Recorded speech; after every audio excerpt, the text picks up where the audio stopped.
Massive from behind the gloves. David, every time your name was mentioned with a comeback, there was always Anthony Joshua was the name. Why Tony Bellew? Because Tony Bellew is actually willing to get in the ring with me. You know, you can scream and shout for all these other fighters.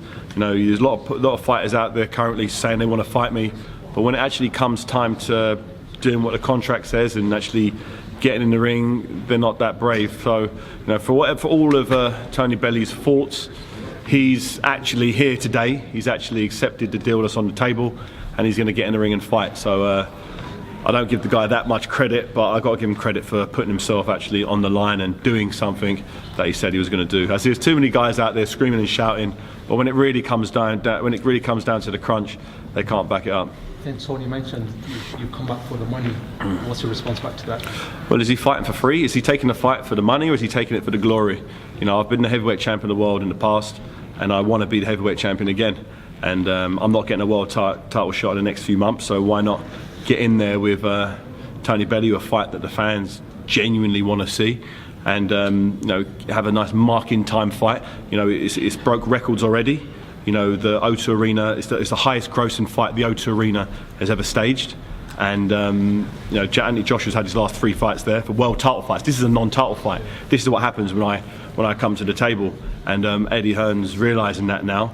You know, so it's a co-promotion as well. Although he'd like it to be all about the Eddie Hearn show, this is all about me. I'm promoting it. It's a co-promotion, which he's getting a smaller share of.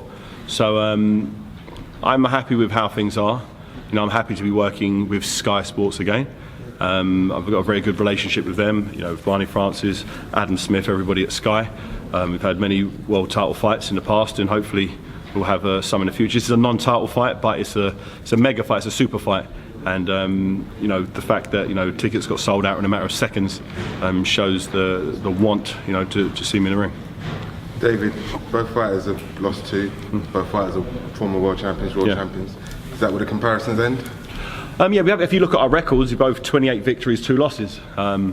So I definitely feel we don't have too many similarities. He's a cruiserweight who won a vacant title in his home turf on his own promotion, on his own promoter's event. You know, I won my title by fighting on a Don King promotion. He went to purse bids. I won $150,000 for that. You know, I was fighting a guy who had beaten every fighter he'd faced in the last 10 years, and I did it the hard way. You know, and that's where the parallels start to differ. Although we are both technically on paper, we both had the WBC title. He beat a guy who'd never, you know, fought for a world title before. You know, so how can you become the champion fighting a guy who's never won a world title? But technically he's still a WBC champion. So credit for him to do that. He got in the ring, got knocked down, showed heart, showed balls to come back and win that fight in a fight that many people said he didn't have a chance to win.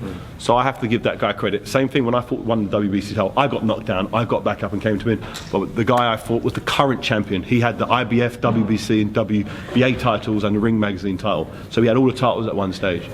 So that's who I went after. So that's where we go. That's where we're different. You know, I went over to Germany once again to fight on the Southern promotion and fought the Beast from the East, and I won the titles there. So I've done things the hard way. I've done things the proper way. And once again, here we are in a big fight. So I don't think there's too many similarities. The fact that we both had WBC cruiserweight title is the only comparison. He's got a very outspoken, grating, annoying personality. I was going to say, you had a lot to say prior to the fight. It seemed like you came ready for the press conference today. Yeah, you know, he always screams and shouts, but if you actually listen to what he's talking about, he doesn't really talk much sense. You know, he's very confident in his ability. He believes if he hits me on the chin with 10-ounce gloves on, I'm going to go to sleep. I don't believe that is the case. You know, they say a good man always beats a good little man. Well, here you've got an exceptional big man fighting a good little man. So I think his chances are slim to none in making this fight that slugfest that he claims is going to be.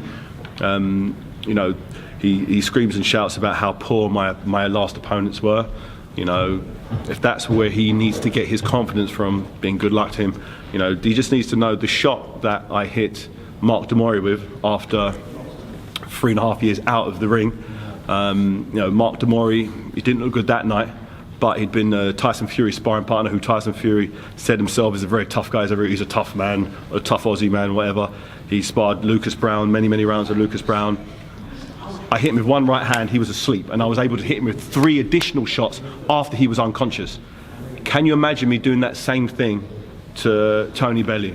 What would happen to him? And this big 18-stone lump was stretched out of the ring, oxygen, straight to hospital, memory wiped. This is not just about wiping the memory here.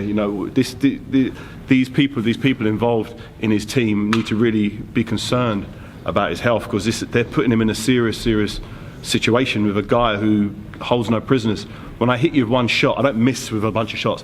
I'm landing clean, concise, crushing blows on his poor little cruiserweight head, and it doesn't bode well for him. Dave said he didn't carry any t-shirts in. Pardon? Dave Caldwell, he said he didn't carry any t-shirts in. Yeah, listen, talking t-shirts, Dave Caldwell is the only person I know. I gave him a small t-shirt because that's his size, and he actually had it tapered in. He actually took it to the tailors to taper in the waist to make his shoulders appear a little bit wider. That's all you need to know about Dave Caldwell. And no, sorry, he rang out my sweaty t-shirts and my boxer shorts, so yeah. Dave, I was at your gym a couple of weeks ago, and we discussed about how Tony kicked off after the BJ Flores fight, and how you stayed cool, calm and collective then, and you said you had learned lessons from the Chisora, etc. You came face to face today, and it seemed that was the opposite reaction. No, he laid hands on me, that's what it was.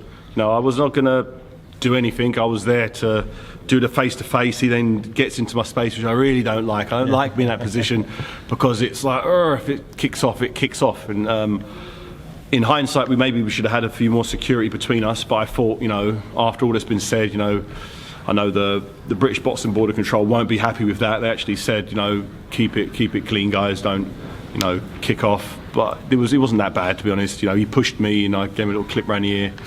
I think that's all it was. There was no blood drawn, there was no tripods getting wielded.